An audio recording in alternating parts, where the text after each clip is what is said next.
Hello, this is Kedu and welcome to today's session. If you're new to the channel, we encourage you to subscribe to the channel, turn on the post notification bell so you're always notified whenever a new video like this is released.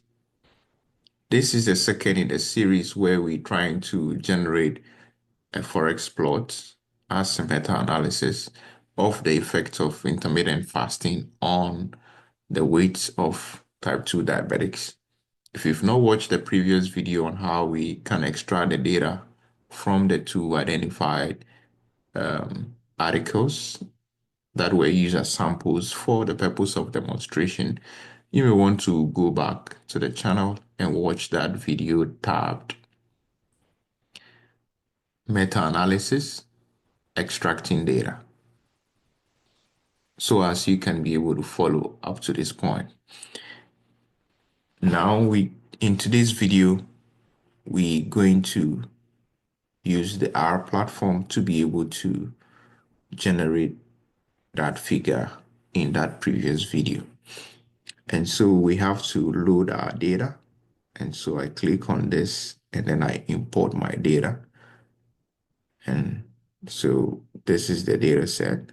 And so I'll import it. And then it comes into my environment. So, and then over here we have it here. So it has this number of variables, 2 observations. So steady, pre-mean, pre-SD, post-mean, post-SD for the experimental, and the control, as well as the sample size or the number of controls and experimental group.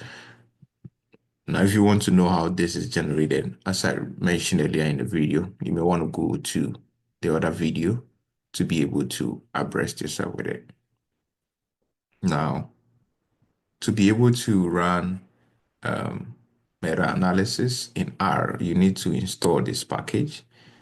And so you just click or type install.package into bracket meta, and then you hit on run, and then to install those packages for you. Once those packages are installed, you click on or you type library and then import those library and this library and this library.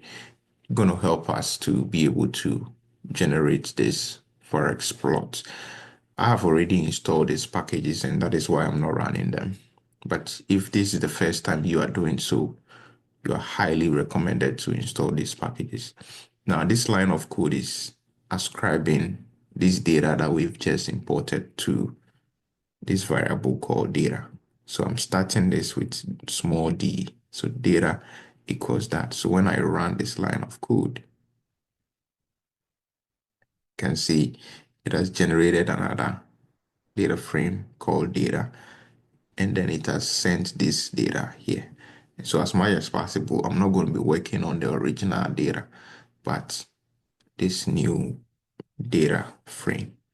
Now, the next thing is to calculate the change in mean and variance for the experimental and the control groups. And so with this line of code, you're able to do that. So we run this, and then we run this as well.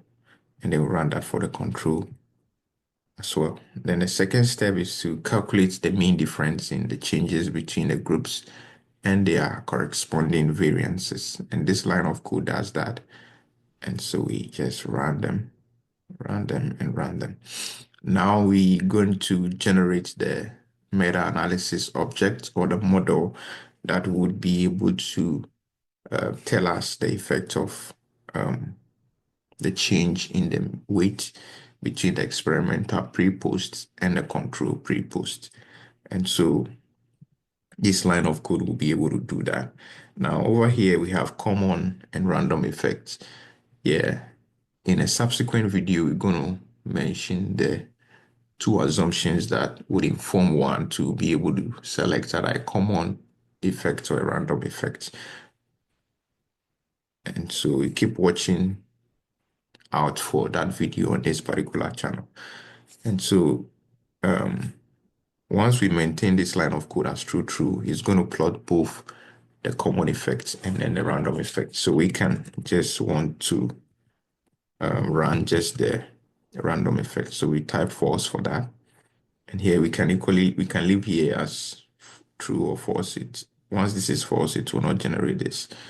And so we run this model. Yeah.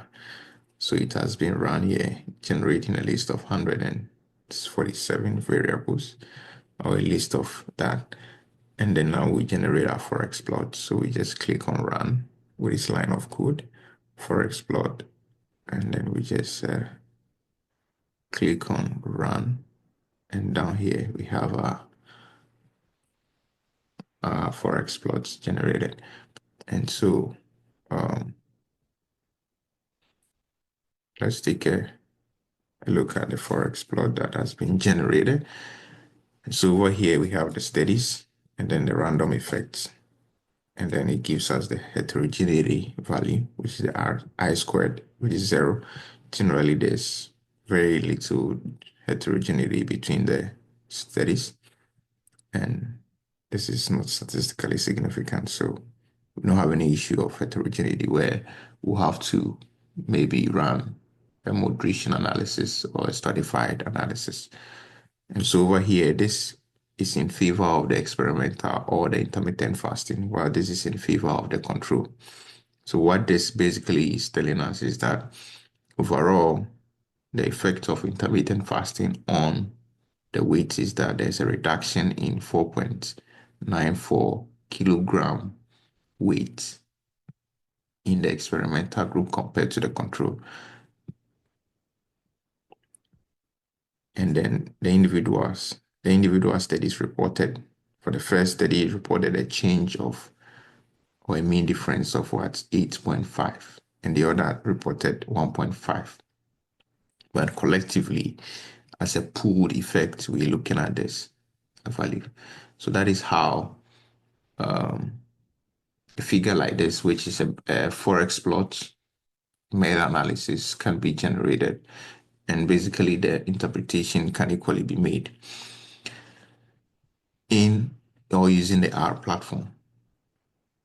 And so these two videos or the two series has been very instrumental in helping us to, one, extract data to be able to run this plot.